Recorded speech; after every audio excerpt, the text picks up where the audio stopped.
Welcome. I'm Jenny Knight from the Self-Directed Learner, and my guest today is Alejandro Espinal. Alejandro, welcome, and thank you so very much for joining me this morning. Oh, thank you, Jenny, for having me today. I'm looking forward to share with you what we have been talking about. Alejandro, when I think about words to describe you, I would describe you as a creative, an entrepreneur, a change maker, and I'd also describe you as a force of positivity. Which of those four do you think most influences who you are and the work that you do? Oh, the number one and the number four. A creator and a force of positivity. And everything, gets attached to it. When I think about that, and thank you for your nice words about me. When I think about that, I would put it in perspective, and everything that I do and I've done, it just frames into that. A very inquisitive mind that always wants to create something, but it's always backed up by a lot of positivity and a very, very positive outlook to the world, to the opportunities, to the human being, to the possibilities. So those two. But Alejandro, I'm going to push you a little further on that because you are probably the most positive person that I've ever encountered in my life.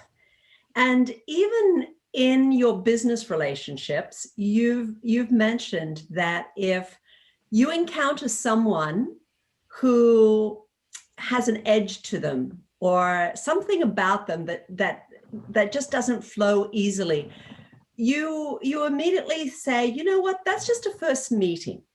And in fact, the more challenging the person is, the more you try to take it on to influence their disposition. So talk to us about, I mean, most people would just sort of abandon the relationship, but you stick with it.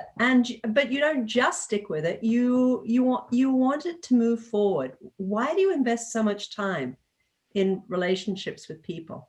Yeah. So the business that I am in, which is business consulting services, they're all based in relationships. Every business is based on a relationship. So you either, take it or leave it and leave the business opportunity. So when I encounter someone that immediately doesn't click with the way I am or the way I communicate, which it happens a lot, I'll just start thinking, how can I go around these and make it to work?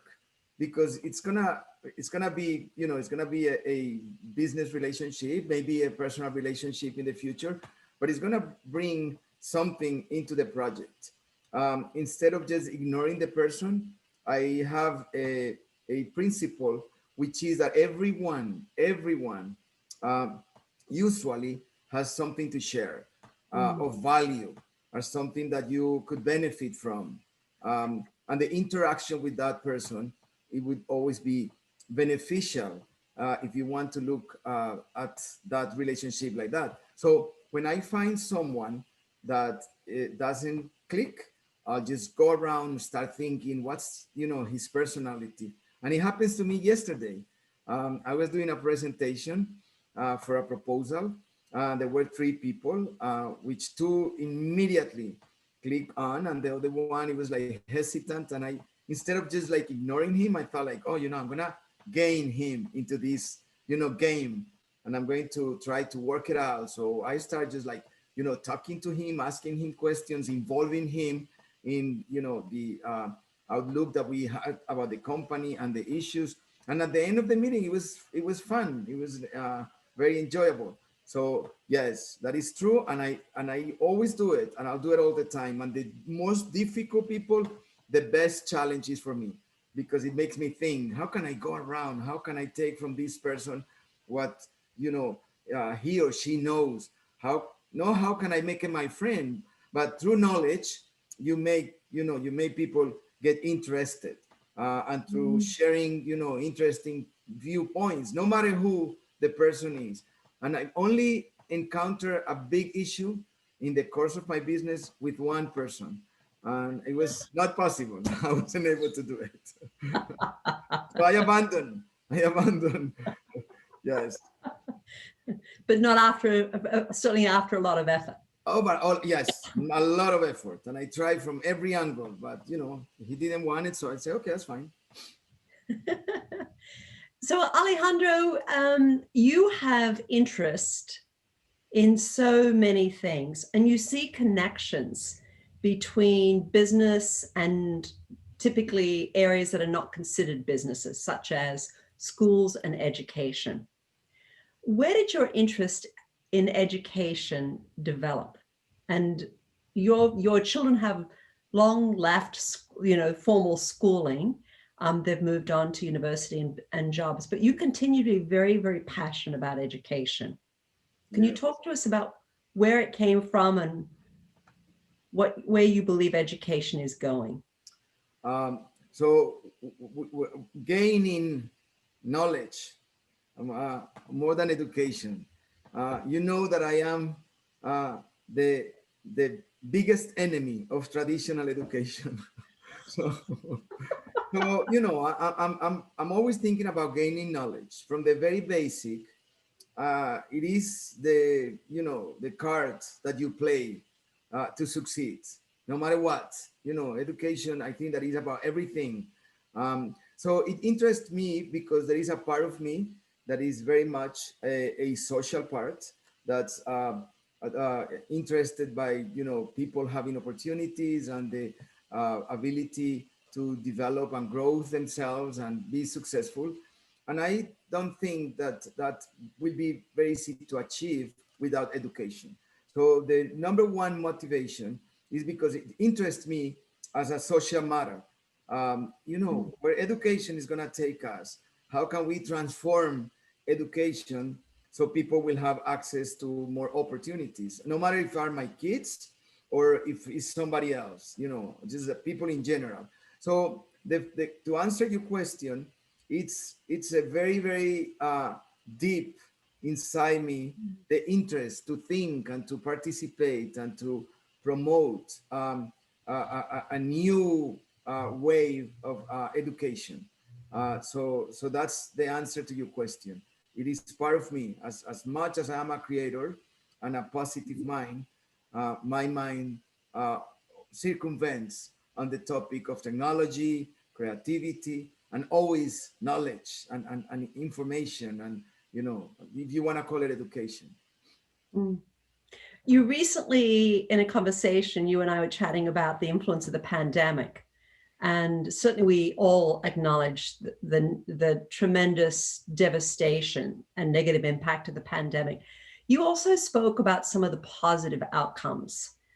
Talk to us a little bit about what you see those positive outcomes looking like when it comes to, let's start with education and then we'll go into business. Okay, sure. So yes, I think that the world, I think that the pandemic, with all the pain and the tears and all the negative and the drawbacks that it brings to human society and to countries and people, it really kind of put people to think, force people to think about new ways of getting to it. I have a huge faith in the human being and its ability to solve problems and issues and to get through everything. So when it comes to education, I think that for the first time in my life, and in a long, long time as well, the people realize that you don't have to go to school physically to educate yourself. That's part of your education, the school and the social life. But the big impact that the pandemic has on education, I think, is that it democratized it, and it gave access to everyone in every topic. They were thinking about, if Harvard opens a course from a worldwide potential customer perspective, people from all over the world will be able to join them. You know that yesterday Coursera uh, became a public company. It's a platform for education. So how did it really change? How I went to a trip with my son a week ago, and he goes to and we enjoyed the trip, and I gave him space to go to his classes online, and it was wonderful. And that's how it's going to be for the future. So I don't see how people will come back to school for the 5 days of the week, and not just for like 1 or 2 days, and then 3 days from home, from a library, from a zoo, from somebody that a place that it will inspire them, and give them the opportunity to have ideas and transform their thoughts just more farther than a classroom. Give me 1 second. You have to cut here because I have to plug it in. It's gonna get out of battery. Okay.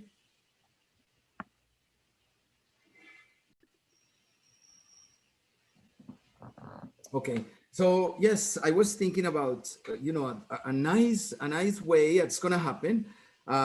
It will be going back to school for 2 days, and then the other 3 days they will either be at home, and it will be a nice time to share, a very nice time to really realize the value of being in a family. We were not living as families.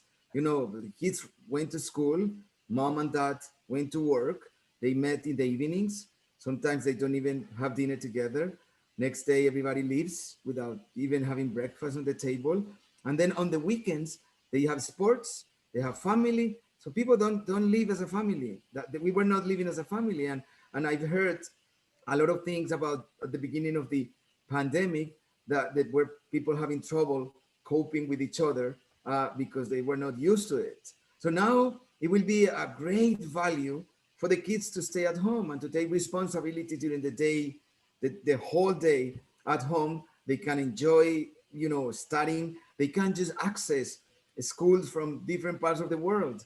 You could be taking a Japanese class from Japan. Why do you have to take it from a Japanese teacher in Glendale or in Miami or in Bal Harbour or whatever you want to call it? So then if you have 3 days off the school, and then you can be at home, you can also be at a place that inspires you. I was always put an example that why people go to Italy to study art, because they get inspired by what they see. Why do people go to New York or to Milan to study fashion? Because they are inspired by what they see. When you go to a movie, when you do a trip, how do you come back? You come back with a lot of inspiration about things that you want to learn or you want to do, food that you try. So, if you are studying, something about food, why don't you just take your class from a supermarket cafeteria, and then just go and see the products at the supermarket, or you go to a food hall, and after taking your class, you just go to the food halls and experience. So I think that it will be an immense and vast opportunity for people to explore, and to boost their creativity and the ability to bring ideas. They get inspired by that. That's how I get inspired. That's what I love to travel, because no matter where I go, I'm always looking at the airport. I go to the bookstore. I go to the places where they sell food. I look at the people, and I always think, this, you put this together with this is how you can get something different. So yes, I would think that education will never be the same, and it will be a shame if we go back to school as it used to be. And I'm thinking about public education. I'm not thinking about private school, which in a way will be easier. About it will be a big challenge for public education, but it will be a huge gain if we are able to curve it in that perspective. And Alejandro, what about the other 2 days? So you're suggesting that 3 days students would work in creative places, whether that's in the home or wherever they find inspiration. What about those other couple of days? Then you go back to school, you meet your friends, you do sports. You could do sports every other day, the 5 days. You do, group work. You take some classes, maybe 1 or 2 or 3 classes with a teacher. So you learn that dynamics of working with somebody as a leader and, leading a group of people in order to create something. You may go to, enjoy your friends or participate with them. I will challenge everyone for those 2 days to do a lot of group work, so they develop the skills to work person to person in a group. So there will be many activities. The least I will do is taking them into a class and, and having the traditional education. That I will forget about that. I will do it maybe twice a day or 3 times, and then group work, and then research among peers, and innovation experiences, creative experiences with people, so they can have like a group of people that develop a friendship, a relationship, and you walk through it. Uh, but I will focus on that, on the social part, and I will give a lot of importance to the 3 days of the school for the academics and the technical and the creativity and the innovation and solutions for ideas that they will see because they are experiencing them, you know? Mm. Wow, it's a huge shift. Yeah. And I really appreciate your comment that it would be a shame Oh, if we yes. if we go back. Oh, yeah, for sure. Yeah, because we will lose a huge opportunity. Yeah. And I think that when it comes to discipline and all these metrics that they are measured in the school and they are taught at the school, it will be very easy to do it online. The most important part of the school for me is the social part. I always challenge myself and I always question myself, what's the benefit of going day after day after day to a same class with the same group of people and with the same professor teaching maybe year after year the same things. Yeah. So I think that it will be a huge opportunity, and not only for the US, for this country, it will have a lot of meaning when it comes to advance. But I see it in Danny. Danny's taking a full load uh, workload at and he only goes one day because of the pandemic. He will go to the dorm in August, so he can experience that for 6 months. But I see him learning Japanese here and connecting with people and talking in Japanese. That will never be able to do it at the school. You do it with one person at school with your teacher, but here you can just like jump and move, and there's so many things. So thanks to technology and thanks to the pandemic, people will never be the same. Retail will never be the same. Education will never be the same. And in general, the world will really had a huge change.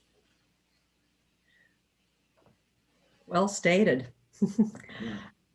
Can we switch over now a little bit to your business? You just made the comment that retail will never be the same. And I know that retail is part of what your company does. And I understand that you've developed a model that doesn't just apply to retail, but really can apply to all organizations. And it's all around this notion of not just changing, but how do you become the very best that you can be? You use the term value proposition, and I'm really curious to explore what that means. But I'm going to turn it over to you to walk us through your model. Okay. So I'm gonna put it up, right? Yes. Okay.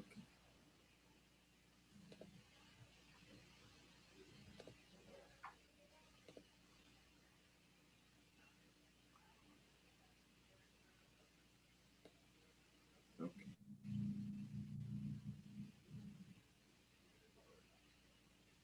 Okay. Could you see it? Yes. Okay. So So let's talk about education, which is what interests you the most. And we can talk about retail, about other businesses, but just like even a relationship, yeah, Yeah. even a person that it will walk through this model because you want to make a change in your life. And let's say today is April 1st, Fool's Day is not Fool's Day. This is for real. And I'm going to make a change in my life. I really want to just apply this to me as a brand, me as a person. Or we are going to solve an issue for education. We're going to talk about personalized education. Yeah. So we're going to take this model, which is a model that we developed in AF International. Um, and we developed because we thought that it's easier to decompose an issue so you can work it in parts. Yeah. So from the business perspective, thinking that a consumer, when you have something to offer, it's the one that gives meaning to your offering. We created the model and we say, okay, what the parts of this model that it offers value to that business, to offers value to personalized education, that offers value to Jenny Knight as a brand. What's the parts of that that really make sense if you develop them? We are going to decompose them as if it was a business. It doesn't matter if it's for profit or non-profit, but as a business. And I take the word business because it is in business when you put metrics and when you want to have all these budgets and you want to meet all your forecast. And so we are going to frame it into that concept, but we can use education. So let's talk about personalized education. And this model has 4 parts, and it will jump into what we call customer engagement. Once you develop those 4 parts, we are gonna engage the customer, really engage the customer. So the 4 parts of the model are formation, interaction, continuity, and differentiation. So let's talk about the first part, formation. And formation relates to products, but the products in the marketplace, they have no meaning because you don't sell a product anymore. You sell a program, meaning that if you want to do personalized education, it's not just like one thing. It's a collection of things that you put together in a package and you call personalized education. If you're going to go to a dentist, they don't just, fix your teeth. They give you a package of things. If you go to the supermarket and you want, you want the stationery section, you just don't have pencils. You have a program. You have pencils and pens and you have erasers. So it's called a program. And the more you go into deep into retail, you see that in the last 20 years, those programs became attached by a brand. Before, somebody manufactures pencils, somebody else erasers, somebody else sharpeners, and they have different brands. But today, under one brand, you have a beautiful program. So formation is not about a product. You don't sell products. You go to a bakery and the last pastry in the bakery will never be sold, because it's the last one. It has a meaning when it opens the door and it has all these collections of breads and pastries and things. It's a whole thing. So when you want to talk about formation, you think about the components or your value proposition when it comes to something that you are delivering, either a service or a product. And when you think about formation, you think about who are your neighbors in the marketplace, meaning who is competing with you. Yeah, we are developing a program about personalized education. What are the components of my program? It will be experiential, it will be technical, it will be psychological. Look at everything that makes part of what you are offering. So that's what we call formation, because it's like when you have clay, you give form to something. It's not that you put a product and you're ready. You will never be successful, unless you are unique. But Coca-Cola was a product and it was very successful as a product. Not anymore. It has to have a program and how many pieces uh, are in the Coca-Cola brand today. You know, sugar-free, keto, no calories, Coca-Cola traditional. You know, all the whole issue. It becomes a program. Then you go to interaction, which is very important. And you see the model is framed like into a circle because it goes on and on and on. You go to an interaction and it's with your constituents because you don't communicate anymore. You interact in a relationship, you don't communicate. It doesn't work if you communicate. It is interaction. And in the marketplace today is interaction. The consumer has a tremendous power to influence what you are selling, positive or negative. So interaction is the ability that you develop to create that form of communication that you send something waiting for something. You expect that the marketplace gives you inputs so you could improve your product or your service. So that's why it's called interaction via social media, advertising, personal communication. There are so many issues of interaction. Then it comes continuity. A program with formation, with interaction, has no meaning without continuity. Otherwise, you will never grow. You know, without continuity, it has to have in your mind what's going to be my program in 6 months, in 12 months, in 18 months. How I'm going to keep my customers interested in my program. How I'm going to keep them customers for life because they have we have the ability to offer them something for the sustainability of my value proposition. And the last one, it's differentiation. And it comes last because after you form your value proposition, you interact with your market in order to sell it and to communicate it and to tell people about it. You have a solid continuity program, and then people know that. Then you ask yourself, how do I differentiate from others? And very few people is able to answer right away. Very few people. Huh? It's very funny. You go to and they start talking. Nobody says, "Oh yeah," because I'm unique in the way that I have a relationship with my clients. No, no. People start thinking, "Well, because we are very efficient." So what? Everyone could be efficient. Oh yeah, because we have a lot of products. So what? Everybody has a lot of products. You have to find and to nail down in order to find the differentiation component of your value proposition. And the value is at the center of the model because everything you do either creates value or it only just, taking money and resources out of your, offering to the market. So you gotta say, okay, I have personalized education. And I am going to include a psychological component. Does it add value to my offering? If it doesn't add value, don't do it. Oh, I'm going to do interaction. I'm going to create Twitter account. Does it add value? Oh, I don't know. So don't do it. I'm going to make a continuity program. I'm going to take teachers at the beginning of the year, of the school year, and I'm going to do a promotion, something about teachers. I'm going to do a conference for teachers. I'm going to put them together and I'm going to make a conference and I'm going to bring an expert in something that interested them.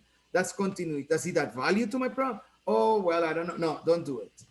It does add value, yes. And then differentiation. The day that you are able to answer, how do you differentiate yourself, your value proposition, your business from your competitors, and you are able to say it in one word right out of your mind, then you're a winner.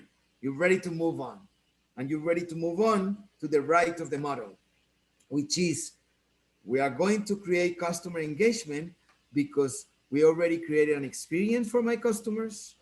We have the component of convenience, which is how to buy, use, or return your offering or your program or whatever you're giving them. That's convenience. And connection. The connection that you and I have, Jenny, is very powerful. It's very powerful connection, very, very powerful. So we are all engaged, motivated by knowledge, by, an inquisitive mind, by creativity, but there is a connection.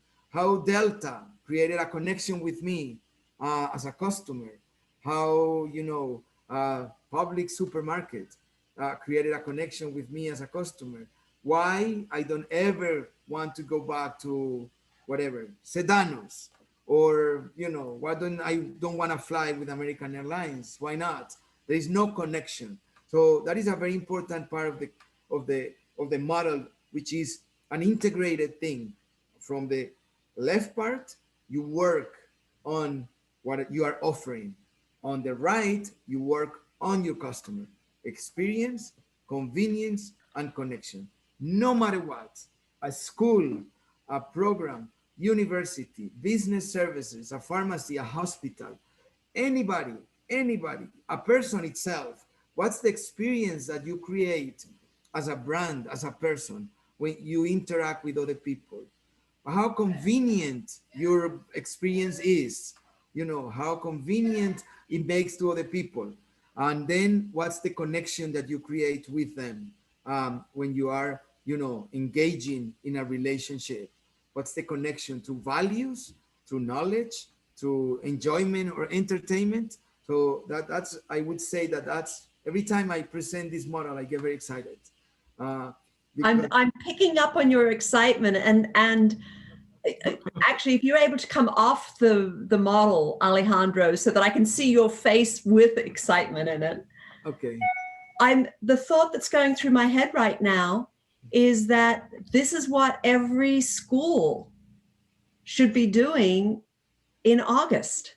Yes. In fact, not even doing it in August. They should be doing it now. Yes, yes. So that they can be ready for the kinds of changes that that are positive value options for them. I totally agree. And when you talk about that, there is every component is very important, everyone. But there are some times when components have a lot of meaning or an opportunity more than other ones. I would say continuity, it is a whole year. It's timeless. But when continuity has a meaning, maybe in the holidays, if you have a product, maybe at the beginning of a school year, if you're offering a service for schools, maybe all the time as a hospital. But now for schools, the component of interaction is key, because they want to work with parents, Yes. about how are we, not the school, how are we going to walk through this with the best uh, rate for success, yeah, with the highest opportunity for our kids. Yeah. So interaction is key. And I, when you when you look at the model and you talk about experience, convenience, and connection, there are the questions that I ask myself when I get challenged by someone that I am not able to click with immediately. Or, I start thinking, what's the experience I'm going to offer to that person? Uh, how, how convenient I'm going to be for him or for her in the course of this project? How can I add without, without keeping anything for myself? How can I add value to his knowledge or to her knowledge that he feel that is his and no mine? How can I go around and make him feel important, making think that the conclusions that he's making is because of him, not because of me? And the connection that I will establish, I will do it in a way that I create confidence, so they can access and they can tell me things about their business, and then I engage them. I do it. I think that I do it. Yeah. And quite honestly, Alejandro, you're a great teacher. That's what great teachers do. They plant seeds, they provide the inspiration, they kind of facilitate the steps and make it obvious that it was the customer or the student who It's succeeding. yeah, who Yeah. created this. And I sit back Yeah. after the show, when somebody's sing, I come back home and I tell, my wife, I said, now I understand when a singer goes back the stage and sits down and close the door and doesn't want anybody to walk in, because you want to have time for yourself and maybe laugh about what you just did, and think, oh my God, I did nothing. So I go back and I laugh about what I created, and I feel like, is it fun to create something that it has value for somebody, that I created, that I put together the opportunity, but that person is walking out feeling that it was him or her. And I Yeah. think like that's the fun part of this. That's I'm speechless. Alejandro, my gosh, we've talked about so many big things. I'm so deeply touched by your commitment to democratize education across the globe, um, and just help all of us understand really what our why is. Because that's really what you're getting at, I think, in the model. When you said most people don't really know, their value added. I mean, that's a sad thing, but that's what you're going after. My Yes, gosh. yes. And you ask Alejandro, yourself, sorry. if you ask yourself about what's the value of each things and how do I differentiate from each other, Mhm. how do I differentiate my business, my value proposition, my service, so it has a lot of meaning to other people and it has a meaning to me, that I'm the creator of this. The road, it works different. Mm, It really does, because it you get inspired every second to do something different, and yeah. that's a beautiful thing. I want to, if we are ready to close, but I want to tell you something. Over the course of this time, of the 20 years that I've been doing what I do, I ask myself all the time, I ask myself, so Alejandro, what's your claim of fame? To you, to you, not to other people. It doesn't matter. To you, what's the claim of fame?